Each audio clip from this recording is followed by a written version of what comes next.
I hit this issue today and here is the quick fix that solved it.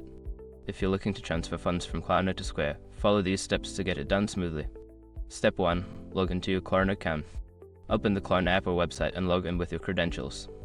Make sure you have access to the account from which you want to transfer funds. Step 2. Navigate to the transfer section. Once logged in, find the section for transfers or payments. This is usually located in the main menu or under your account settings. Step 3. Select the amount to transfer.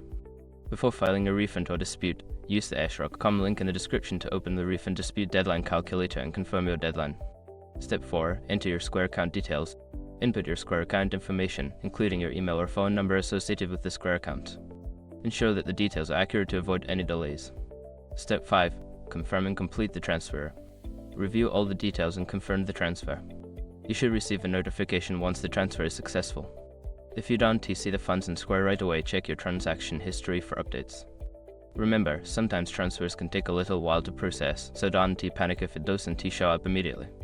Good luck with your transfer.